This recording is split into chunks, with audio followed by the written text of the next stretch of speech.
I'm really excited to be in your class. We're here, we're going to talk about nutrition, and we're going to talk a little bit about mental health. I need you guys to be involved to make this happen, okay? And it's way better is that if we can get you involved in doing a few things, it'll actually sort of stick in your brain better than me just talking and you listening, okay? So we're gonna run through a couple things. So I've got a couple of key messages around what I want you guys to take away from a nutrition perspective, okay? So number one is that weight is a poor predictor of health. We know that we are all built differently. We are built, often we're built like either mom or dad, and we don't actually get to choose who we're built like, right? And where people run into trouble is where they try and be a shape that they're not, okay? So I need a volunteer, okay? Grab you, please. Okay, awesome. So, can you hand sanitize first, please? That's great. Okay, so, can you tell me what this is? A scale? It's a scale, right? Okay, so you show it to the class. Yeah, it's very fancy. Actually, it's not fancy at all. It's really old school. And you guys, what is this? Garbage bag, right? Okay, I want you to put the scale in the garbage, okay? Awesome, thank you, awesome, that's great. So this, you guys, this is where scales go. They go in the garbage. Weight is not important. What's important is that we want you to be healthy, fit, and strong. It doesn't matter what shape you are. And so the number on the scale doesn't matter. And what I've shown you before is that like BMI doesn't relate to health. And so weight goes in the garbage. Don't worry about the weight. Focus on some of those healthy behaviors that we've talked about, okay? Okay, next activity. We talk about that in the new Canada Food Guide, water is the beverage of choice, right? And because these other beverages can actually have a fair bit of sugar in them. And so we're gonna do another activity. I need 4 volunteers, okay? So we're gonna go here, we're gonna go there, we're gonna grab you and you, please. So, yeah, if you hand sanitize first, please.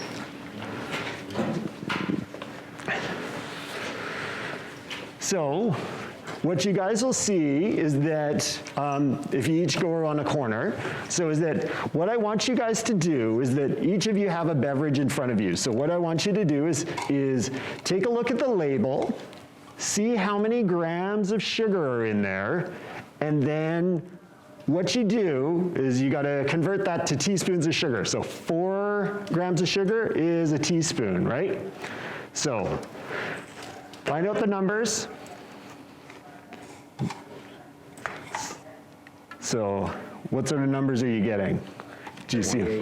41, I think. 41, okay. So you divide by 4 and you scoop them into the cup, okay?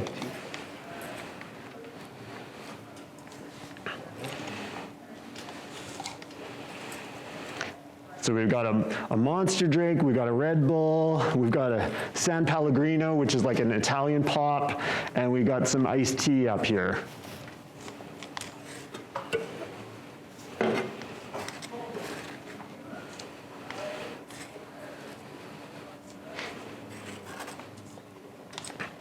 You done?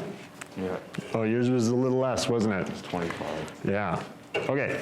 So what I want you guys to do when you're done is that I want you to tell the class, you tell them what your drink is, how many grams of sugar or how many teaspoons of sugar are in your cup, and you show them the cup, okay? Do you want to start with the Monster? Monster 13.5. Teaspoons of sugar. So what do you, that's like a whole, it's over half a cup of sugar in there, right?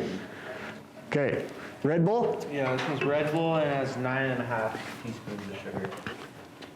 This one's That's San Pellegrino. San Pellegrino, and it's got 5 teaspoons of sugar. Okay, This is a pure leaf, and it has 10.25 teaspoons of sugar.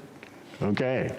So, and one of the things I just want to sort of compare is, so we've got apple juice, right? Which is typically a fairly, we think is a healthy thing, right? And if we look at it, I think it was 36, right? So it was 36, which is 9. So essentially is the amount of sugar is more in this than it is in the pop, and is actually pretty close to equivalent to the Red Bull as far as the just sugar content. Now, it comes from apples, so it's a natural source of sugar, but still, like from just a calorie perspective, there's actually quite a bit in here. Okay? Awesome. Thanks, you guys.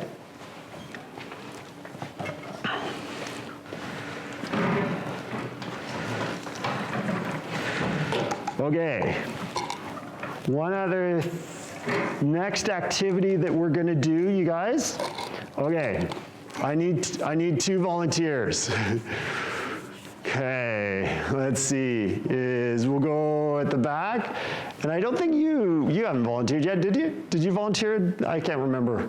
You all blend in with your masks, so, do you want to come up? Okay. Okay, so, what we're going to do, yeah, if you hand sanitize first, please. Okay.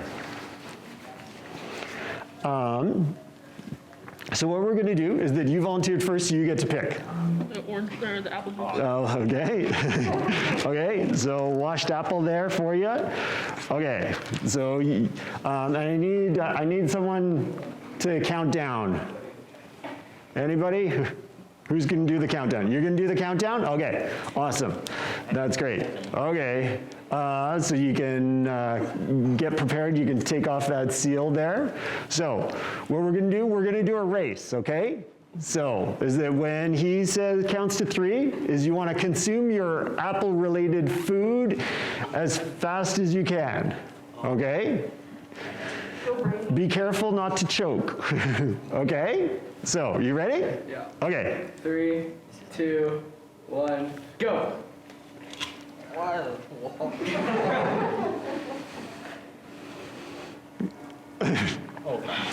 Okay, done. That was like, I think a record, probably like 3 seconds. How far did you get? A bite. You got a bite in. Yeah. Okay, awesome. That's great. So you guys, you can if you want to recycle that, and you can enjoy the apple at your leisure as we're going through the rest of the class. So you see that is that within like 5 seconds, he consumed that apple juice.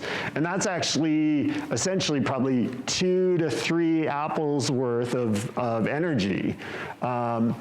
And it would be really rare for you to go home after school and go to the fridge and say, oh, I'm a little hungry, and sit down and grab 3 apples out of the fridge and just consume them one after another. But essentially is that's sort of what you did in a matter of sort of 5 seconds, is consumed it. So that's why we talk about, and one of my rules is around half of what you eat needs to be a real fruit or a real vegetable. And that real piece is that the juice isn't a real fruit. You actually need to have the apple, not the apple juice. Okay? Cool. That's good. So I think we're going to shift gears a little bit. We talked a little bit about goal setting around nutrition, and you guys can actually fill out those parts of your sheet if you haven't done that already. But we're going to actually move on a little bit to some of the mental health pieces, okay? I'm going to just move ahead. Okay, so now you guys, before we get started, so at the start of the class, I gave you sort of 4 key messages, right? Can you name them? What are the 4 that you Those my 4 things. Scales go in the garbage. Scales go in the garbage. Excellent. Okay. Don't try and be a shape that you aren't. Don't try and be a shape that you're not. Yeah, that's sort of connected to the weight one. Yep. No labels. Labels. So eating how much? There's a sort of a proportion in there. Bad diets that we talked about, okay? And then the last one was eating is an experience. And so you want to actually, one, I encourage you guys to learn how to cook. We talked about meals that you might like, and you want to talk to those people and learn how to make them, because that's an important life skill. But also is that you share a meal with people and trying to do that, like on a daily basis, that you're actually spending some time connecting with people while you're sharing that meal. And one of the pieces I didn't talk about earlier was another reason for that is that it actually slows down your meal because you're talking, and so your meal ends up taking longer, and that actually allows your body to actually sense it's full. Who's gone? They've eaten, they're still hungry, gone for seconds, and then sort of 20 minutes later, they go, oh man, I think I probably shouldn't have done that. Anyone had that experience? Yeah, so is that, because it takes 15 to 20 minutes before your body actually senses it's full. So having a meal with somebody also can help with that. So just prolongs that meal, you get to feel full, you may not necessarily actually need to go back for seconds. Okay? So same on this side, I'm gonna do, I actually have a couple of things here that are on the mental health side. So one is, I am enough. That's gonna be a point we're gonna talk about. 2, we're gonna talk a bit about resiliency and surrounding yourself with lots of supportive relationships. We'll talk a little bit about screen time. And we're going to talk a little bit about strategies to decrease stress and just keep sort of mentally well, okay? So I'm going to skip that to here. So we've got mental health and mental illness. So mental health is actually a positive thing. We tend to associate it as a negative, but mental health is actually you actually have the ability to cope with the stressors that you're facing you, and you actually can contribute to society, and you can actually be productive. You can be successful at school, you can be successful at work, you can be successful at the sports that you guys are doing, okay? Mental illness is where there's actually a deficit. You're not actually coping with the stressors that are coming your way, okay? And there's some specific mental illnesses that we're going to talk about today. Okay, so this is sort of just, we're going to, at the start I had said, like, you've got a family doctor in your class, and so is that if there is any question that you guys have, you're welcome to ask it. And does anyone have any questions that can be not necessarily related totally to what we're doing, but if you've got a question, I'm happy to answer it. Anyone with a burning question? Yeah. What are the chances that we go back home to do at home? That's a good question. I hope it doesn't happen, but like I think that it's probably small, right? What we know is that in-school transmission is actually really quite low. And as long as the numbers in the community are continuing to go down, as we sort of see, I think we'll have all the students sort of stay in class is what I'm expecting. Obviously, I don't have the crystal ball, but that's what I'm thinking. Obviously, with the vaccine starting to come out and more people getting that's also gonna help the process. If we're allowed to hang out with our friends in school, why can't we hang out with them outside of school? It's a good question, right? Is that, and part of it is like in here, yeah, we're trying to sort of keep fairly spaced, lots of sort of hand sanitizing, but I agree is that, particularly is that if it's sort of outdoors and spaced, and you're wearing a mask, like I agree that that's probably the same contact that you're getting in class.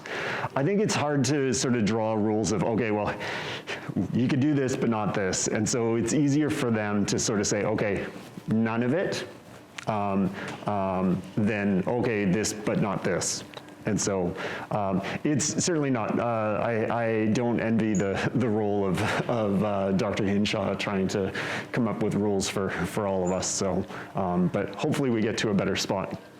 Do you have like any like time frames on like when you think like gyms will be open? Well, that was the paper this morning, actually, is that just an announcement that they're not sort of reopening any of that stuff. I think a big thing is that we actually need to see some of the healthcare system demand drop. Because right now it's like, I can't remember the exact number, but it's like there's about 170 people in ICU related to COVID in the province. And so until that number starts going down, I think we're probably going to be on a little bit of community shutdown. Because that's like, all of this is actually to make sure that people that we're not sort of overwhelming the healthcare system. Because the problem is if you need an ICU bed and there's not one there, like you're done, right? So that's a situation that we don't want to be in. So, but you guys have been doing a great job. Certainly school is not normal, and I know online school wasn't a lot of fun, so it's nice to have you back in the classroom. In terms of the vaccine, what kind of like side effects? Because I know that people are saying. Yeah, that's a great question. So is that the side effects to the vaccine are actually reported to be pretty minimal. Consistent with other sort of vaccines is that we know that, and actually just on the radio, there was actually one of the specialists talking about this, is that, so biggest issue, so actually one is if you have an allergy, so if you have an allergy to other types of vaccines, you may actually have an allergy to this vaccine, and so there's some special precautions. I think there's a few people who may not be able to get it, but the majority of people, I think they're thinking can get it, but need to be watched. So rather than sort of getting the vaccine and running out into the community, they're going to be watched for a longer period of time. So that's one. Two, the other big things are sort of like most of you have had a shot before and you know that arm can get sore. That's probably the biggest sort of side effect that people are noticing. Only about 1 in 100 have sort of a more sort of significant reaction to that. And there's also a few people who actually may get a bit of sort of headache, sort of feeling a little unwell, but it's, once again, it's probably like less than 10% of people who might even need to take, say, a Tylenol or Advil afterwards to help with some of that sort of feeling a little bit off or headache type of thing. So, but otherwise, like the vaccine process is actually been really well established, and some of the studies are actually bigger than what they have been for other vaccines that we've rolled out. We certainly never know everything. But I'm certainly is that, like when we compare the risks of actually getting the infection and the vaccine, I'm certainly recommending to my patients to get the vaccine, and I would recommend that you guys get the vaccine once it comes your way as well. Other questions? Great, awesome. So, little bit of a side version, but that's okay. So this is this idea that, so you are enough, right? I am enough in my slide. So is that what this is that we actually is that we are often really critical of ourselves. We sort of are often our worst critic, right? And there's people out there who also add to it, is that they may be quite critical, and sometimes high school particularly is a place where people can be a little mean sometimes, right? So one of the messages that I want you guys to get is that you are enough, just the way you are. You don't need to be doing anything different. You are enough the way you are, okay? And there's actually a bit of science behind this. And so what they've actually done is that they've actually looked at, so if you actually took people who actually say feel worthy, they have sort of love in their life, and they feel that they belong, and they compare that with a group that don't actually feel that way. You actually compare them, and what's actually different between those is not a bunch of money, not a big job, or successful in work. It's not necessarily being married or having kids. The difference is that those people who have those things actually believe that they deserve it, that they believe that they're worthy. And so that's why I'm telling you is that if you believe that you're worthy, you're going to end up increasing your chances of actually having some of this stuff just by that. And you're in control of that. You can actually tell yourself, yes, I deserve to be loved, and I am enough exactly the way I am. Okay? I want you guys to, now you can all stand up for me. So this part, there's a little bit in the second half of this class that's a little bit hokey, but that's just the way I roll. So so what I'm going to do is that we, as a group, are going to yell that I am enough as loud as we possibly can. Okay? So I want it loud enough that the class is beside you here. And so I'm going to count to 3, and then we're going to yell as loud as we can. Okay? So I am enough. Ready? 1, 2, 3. I am enough! Okay, I don't think that was very good. It's get better, right? High school's a tough time, and I'll tell you that, is that I love being an adult. I get to choose what I eat, I get to choose what I do, I choose when I go to bed. Being an adult is great, and you will get there, and it will get better.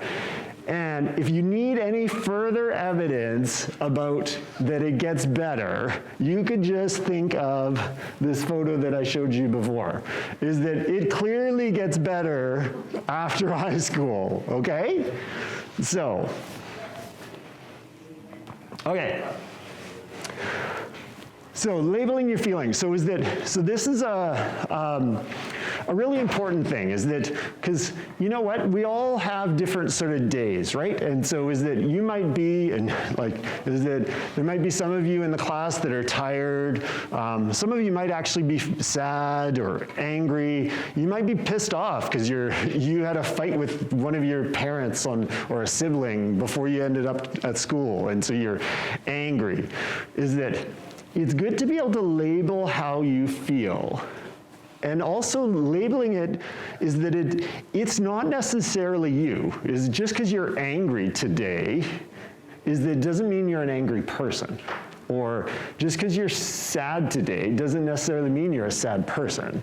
Is that there's going to be crappy days, there's going to be good days. And so, but labeling how you feel is a useful skill, because then you sort of go, yeah. And I even sort of, so I tell my kids sometimes is that I've been working late on a grant. I was up till 2 a.m. getting something submitted, and in the morning, I'm warning you. I say, I'm tired. I'm grumpy today. Is that, and I tell my family that, is that okay? Is that just letting you know, is that I'm not at my best today, right? And that's okay. Tomorrow will be better. I'll get some sleep, and so labeling that is really useful. So, okay. Masks and walls. So we all want to belong. Obviously, we talked about sort of social interaction being an important part. We all want to belong. And so sometimes we actually will put on a bit of a mask. We're all wearing masks now, but is that we're put on a bit of a mask to blend in. And so one of the things you want to be careful is that you're not sort of going too far to, like, obviously is that you can sort of end up being part of a group, but you want to be true to yourself as well. Is you don't want to have this mask that really is that what you're portraying outside is really very different than who you are inside, because you're going to really struggle if you're always wearing that mask. The wall piece is that nobody likes to get hurt, right?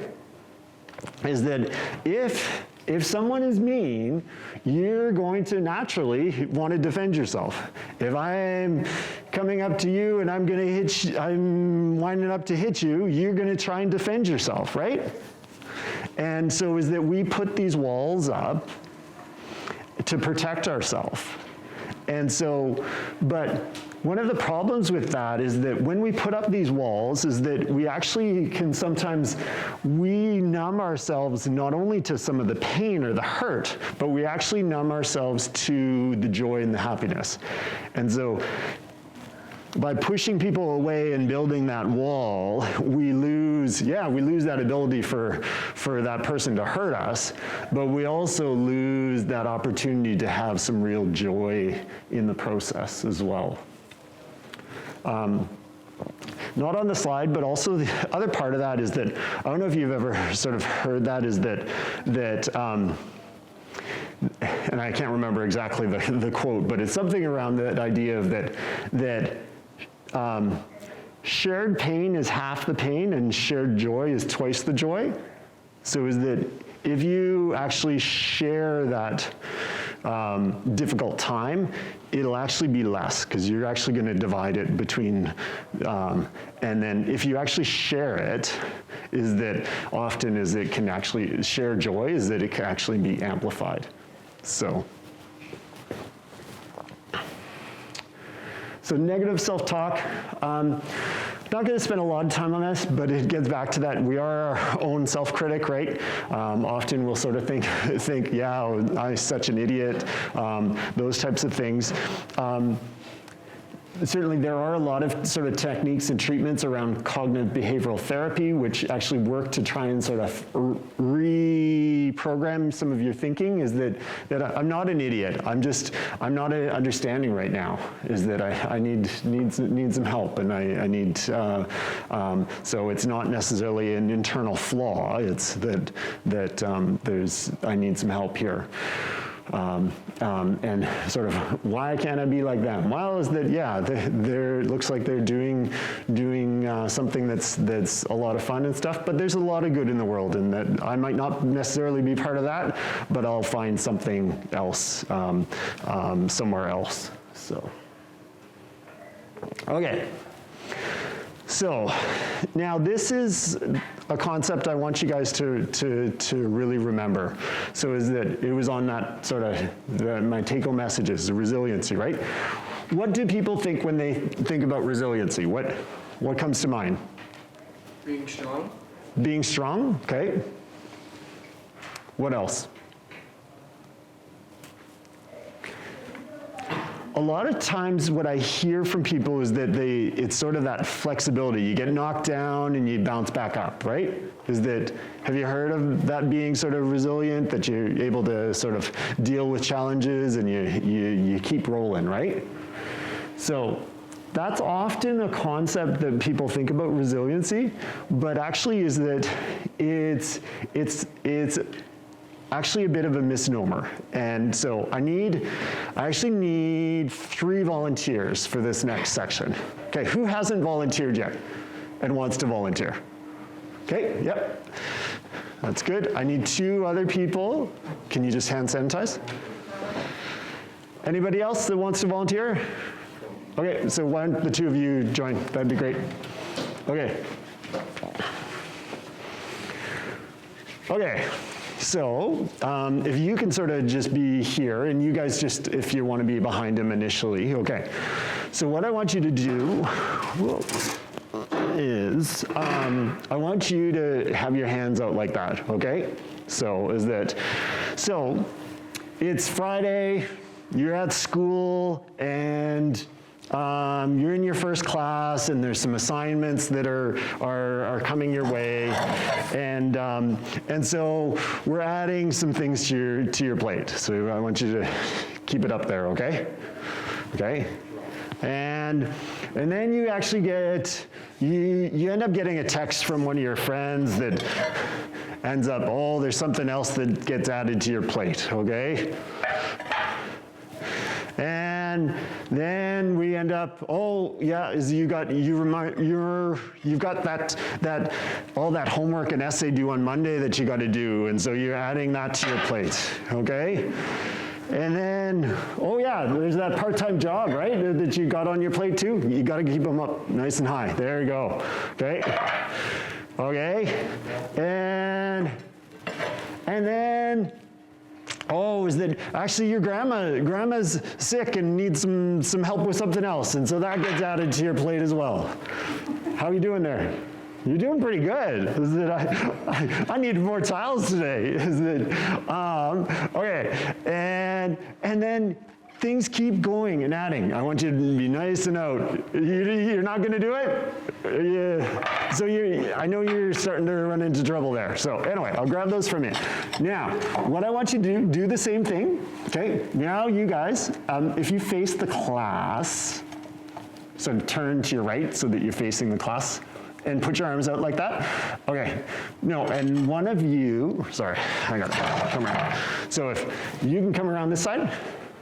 Good? Yeah, yeah. Okay. So he's going to put his arms out, okay, nice and high together.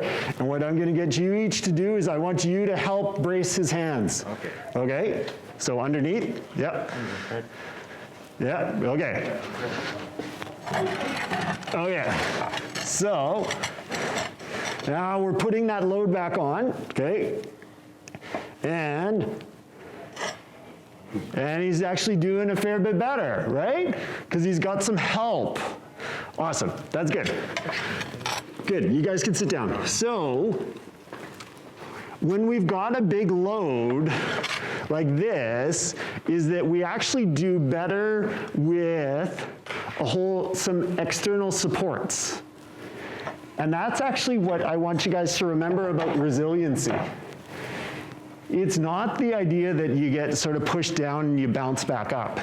It's actually related to the supports that you have, okay? And so it's actually your ability to sort of navigate, and so Mike Unger's a researcher out in Halifax who I've done a bit of work with, and so he's actually studied resiliency, and so he's actually laid out a whole bunch of different sort of factors for success.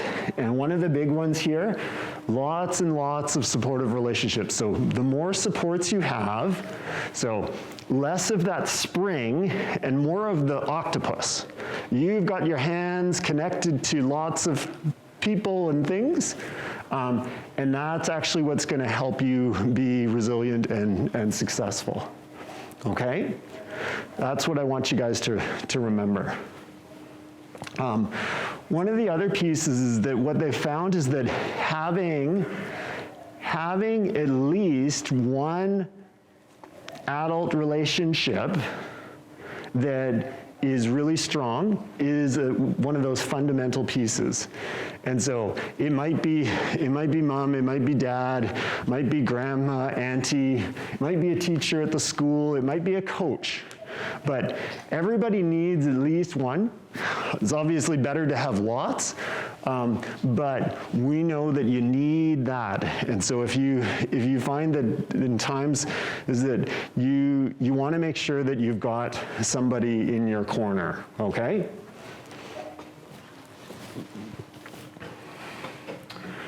Okay. So that's an activity that's just on the back of the sheet. I'm gonna move through that fairly quickly because we're running a little bit behind. So, okay. Depression. What are some signs of depression? They won't want to get up out of bed at all, and things that used to make them happy won't make them happy anymore. Yeah, okay.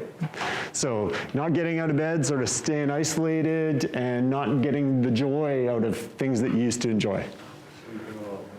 Sleeping a lot more. Yeah, and actually sleep can be both. It can actually be that you have trouble sleeping, or it can be that you're sleeping all the time. Other? What else goes with depression? Yeah? Loss of appetite? Yeah, loss of appetite. Your appetite might be affected. What about energy? What would people's energy level be? Even if they sleep for a while, they won't have that much energy. Yeah, they tend to be sort of dragging themselves around, pretty low, right? Okay. Yep. Maybe like drug or alcohol abuse. Yeah, it might be substance abuse, trying to actually help and self-treat some of these things, right? Yeah. They can try and binge eat to try and make themselves feel better. Yeah, yeah, no, that's good. What's the big thing we worry about in depression? What is the biggest? Self-harm. Self-harm, yeah, so suicide, right? And so yeah, we've got sort of feeling down, we've got sleep problems, lack of interest, guilt, low energy, poor concentration, appetite, and suicidal thoughts. So lots of those, you guys know this stuff, obviously, that's great. A couple things is that needs to be present consistently for at least a couple weeks. Most people who turn up to me have had it way longer than that, but needs to be there. It can't be related to another cause, because sometimes we actually need to like do a blood test, and is it actually, it's just your iron levels really low. And so we need to do that, or your thyroid, or something like that we need to actually look at treating. And then there's different types of depression. So there's bipolar depression, or has anyone heard of that, bipolar? Yeah? What happens with that? They have they switch between two states. One is like mania, where they're really excited and they can't really get a hold of their happiness, and they'll be more risk-taking, and they'll try and do like things that are dangerous just to like that. And then the other one is like a crippling depression. Yeah. Where they won't want to get out of bed, like even to do anything really. Yeah, so they tend to cycle back and forth. And there's actually two types of bipolar. One is sort of type 1, where you like have like a week or two, a couple weeks where you're in that manic, and then you're down in depression for a few months. And then there's another type that we call sort of rapid cycling, where they'll sort of go back and forth between them fairly quickly. So, okay, anxiety. What are some signs of anxiety? Okay, do you have one? Okay, what? Sorry, I couldn't hear. Fidgeting or talking. Fidgeting, okay, yeah. Hyperventilating? Hyperventilating, yeah. They'll always try to make themselves look good because they don't feel well, like they are enough for anyone, so they'll always be like adjusting their hair or their finger. Okay. Like overthinking a lot. Overthinking, yeah. Worrying about stuff, right? Yeah. Okay. Who has a phobia? Like something they're scared of? Anyone? You? Yeah. What do you? I don't like deep waters like the sea. Okay, yeah. Yeah. Behind you? Which? Heights. Heights, yep. I hate clowns. Clowns, okay. Kind of goes for everyone but spiders. Spiders, yeah. So is that, so any of you that have that, so what happens to your body if you encounter a spider, what happens? I grab a shoe. Good. Defends himself. There we go. So a lot of times you'll sort of feel, there's a bit of that sort of uneasiness building up in you. For some of you, it might be that you're breathing hard, or you actually have your heart rate might increase, right? Those are a lot of those physical signs of anxiety. Other things that go with anxiety is like panic. So this sort of sense of doom. Some people can even get chest pain that they feel when they're having a panic attack. And so certainly things we talked about, worry, we talked about sort of fidgeting and things. We've got the rapid heart rate, the breathing, sweating, might be nervous stomach. Some of you probably on an exam day, right, have had where you're a little bit sort of, your stomach's a bit queasy because you're a little bit stressed about your exam. Sleep problems again. And some people can even have sort of compulsions or obsessions. One of the pieces that I like to point out about this is when we look at those three. So if I told you that I saw someone, I bumped into you in the community, and you were sweaty, you were breathing hard, and your heart rate was fast, what would you be doing?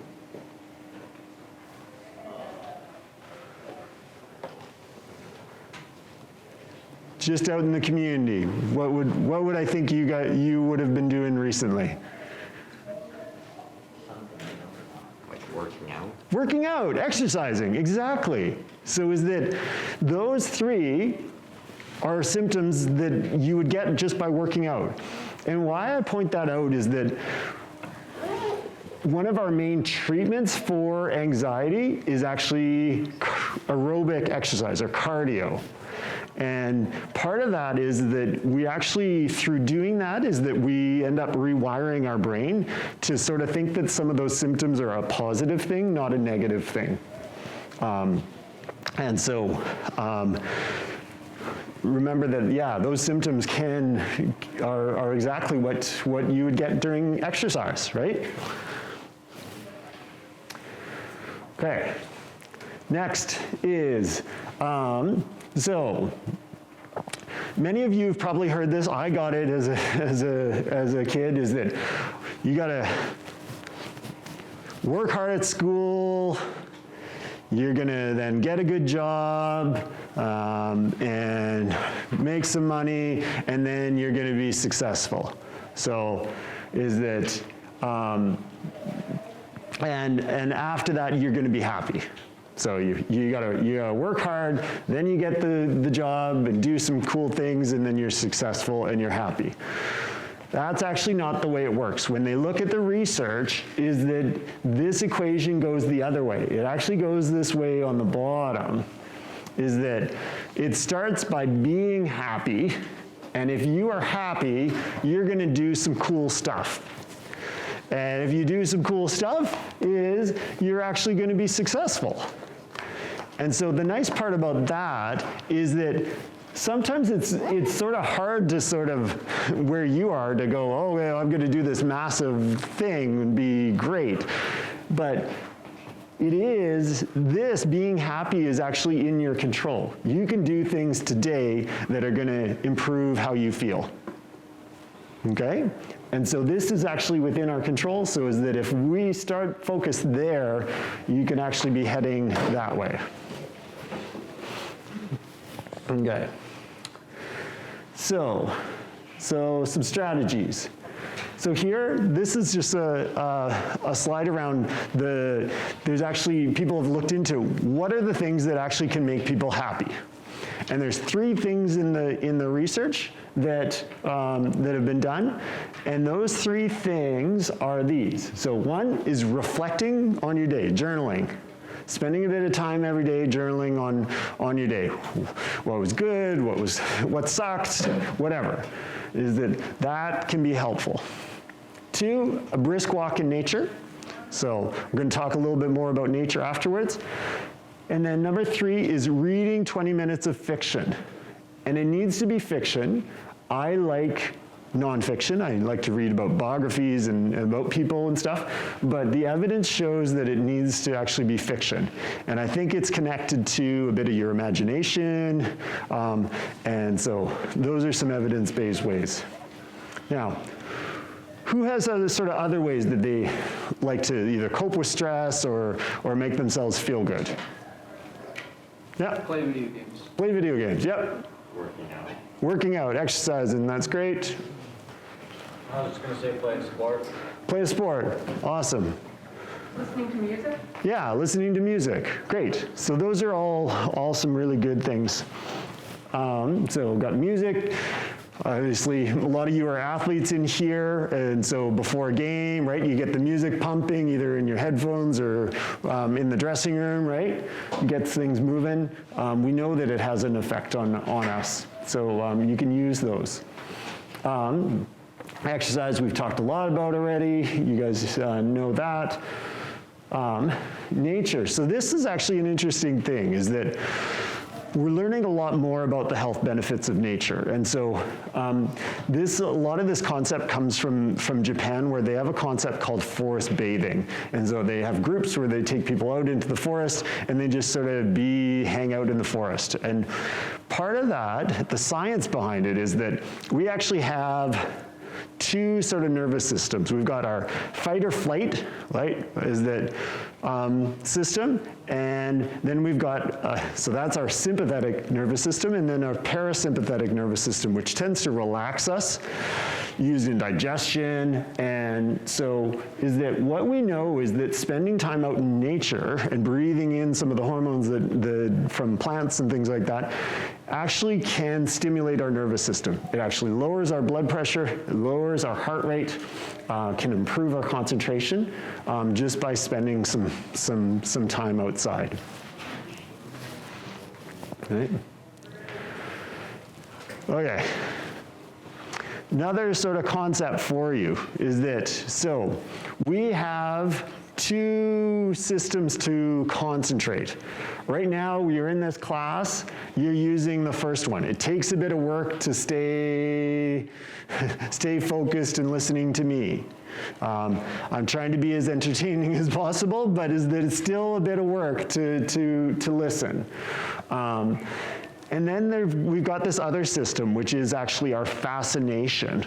So, and it doesn't take any energy. You just sort of, oh, that's cool, right? Is that out in nature, we actually tend to use that second one, that sort of fascination one.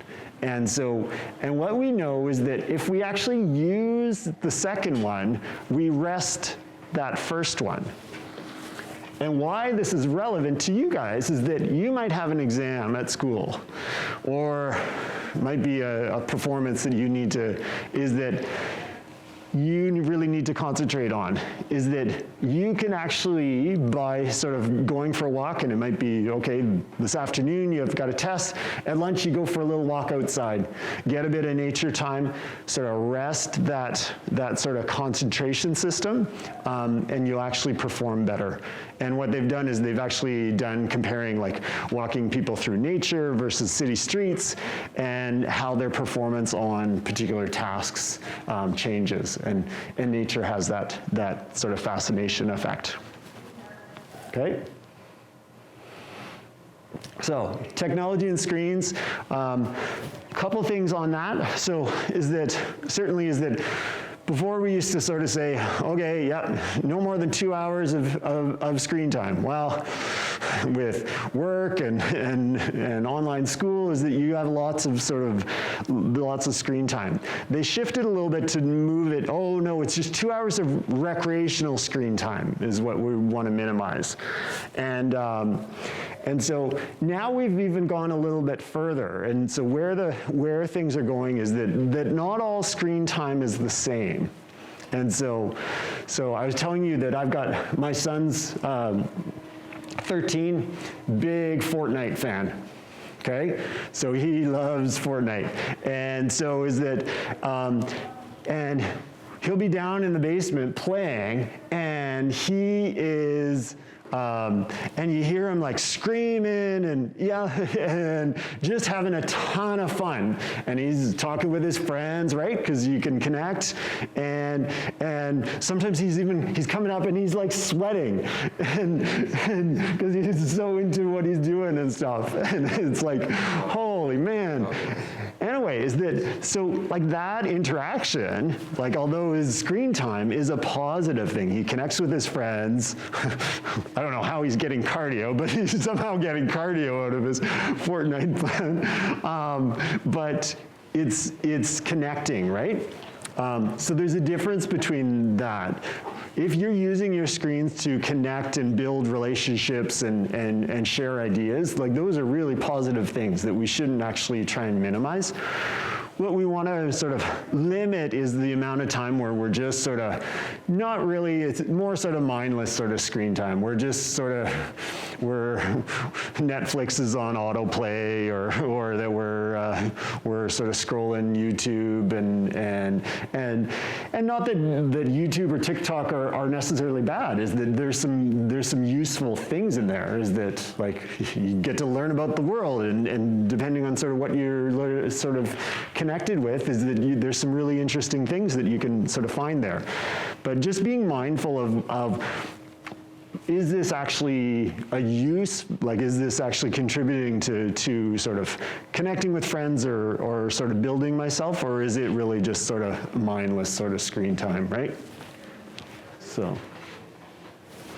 Oh, the one other thing was just around sort of bedtime, and I know this is not a popular thing, but I have to tell you is that, so big thing is screens in the bedroom, and is that, so sleep, we talked about sleep earlier being really important, is that I really strongly believe that screens need to be out of the bedroom at nighttime. What the evidence does show is that having sort of an hour before bedtime where you're not actually on your screen is beneficial. It helps some of those sleep hormones actually kick in a little bit earlier, and your sleep is going to be better. You do need to balance that with sort of, obviously, is that you're connecting with your friends and chatting and stuff before bed. But having a bit of time, even if it's like 20 minutes, 20, 30 minutes before you actually go to bed where you're not on your screen, would be helpful. You could do the 20 minutes of reading fiction, and that'll be a double bonus for you. And then just with sort of the, so who here uses their phone as their alarm? And yeah, most kids and adults that tend to do this. I really discourage that, is that get an alarm clock and have that phone out. It's not a popular idea, but sleep is so important to your health. That and it even, like, you can have the notifications off. It's still this issue is that sometimes I'm on call at night, so I need to have my phone because for when patients end up calling during the night.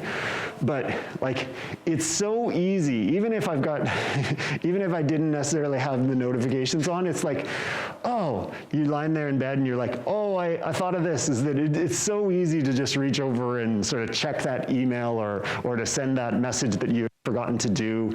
Whereas if it's out of the bedroom, out of the way, it's just too much trouble. You won't necessarily bother, so. Anyway, not a popular idea, but I have to tell you because it's one of the important things for your health. Okay, so we finish at 11, what? 11:30? 11:30. Yes. Okay, so we're going to do one last activity, and then we're going to, then we get to play Kahoot, okay? So there's a Kahoot game that we've built that I'm going to get you guys to play. But before that is we're going to do one last activity. And so we talked about things that make ourselves feel good. So you probably heard about sort of doing sort of breathing exercises and mindfulness as being sort of helpful, okay? Sometimes when people suggest things, I sort of go, oh, that sounds a little hokey, right? Is that, oh, I just need to do some deep breathing and I'll feel better and stuff. And so there is a bit, and this is the piece that I want to share, is that if you know why things work, I think it makes a little bit more sense. So we know that our nerves work both directions, right? Is that I've got a motor system. If I want to pick up this iced tea, I tell my hand to pick up this iced tea, right? The other thing is that the nerves go the other way, right? Is that they, even without me looking, they're sending me nerves that I know I've picked up that iced tea. I can touch the bottle, it's sending me messages to my brain up through my hand, okay? So, when you're breathing, we don't typically say, okay, breathe, breathe, breathe, right? It's all automated. It's involuntary, your breathing is happening. But that still happens through nerves. Is that your brain is telling your lungs to do what they do. Like that is a message that's going out there. Those nerves work both ways as well. And this is where the magic is that, so we can, in our head, be a bit stressed out. But if we actually force our body to sort of breathe deep and slow, we actually can send messages up to our brain that it needs to sort of calm down. And so that's a bit of the science behind why some of these relaxation, deep breathing things actually work, okay? And sometimes it's a bit of a little bit, you have to sort of fake it till you make it. I don't know if you've ever sort of heard that, is that actually a few years ago I ended up, I went to a laughter yoga session, and so they walk you through, and you actually have to force yourself to do these particular laughing exercises, and then of course as you sort of start, then it actually sort of leads into you actually laughing for real, right? And so is that sometimes you have to sort of push through some of that to get the effect that you want. Okay, so what I'm going to do is we're going to do just really sort of quick. If everyone stands up, okay. Okay, we're going to do 5 deep breaths. We'll have our eyes closed, slow deep breaths. What I want you to do to help you sort of focus is that when you take a deep breath, you want to hold it for 4, and then you breathe out, and hold it for 4 before you breathe in the next breath, okay? So it'll slow it down a little bit, okay? So ready? You can close your eyes, go in and out. So count to 4 in between. In, hold, out. Hold. In, out. 3, in, out. 1 more, in, and out. Okay, so now you guys can sit down, that's great, thank you. So who, while we were doing that, their mind ended up going off in a different direction to think about sort of something happened at lunch or this afternoon? That's actually, anybody? Yeah, that happens to me with these deep breathing exercises a fair bit, particularly like 5 is not a lot, but once you get up to like 10 or more is that my mind sort of goes off. And that's actually one of the skills around it, is actually saying, yep, oh, I thought about lunch or I thought about this game, but I'm pulling my concentration back to the task at hand and back to the breathing. And so I'd encourage you can sort of practice that, see whether it's a good fit for you. There is some science behind it, as I said, but that's great. Good.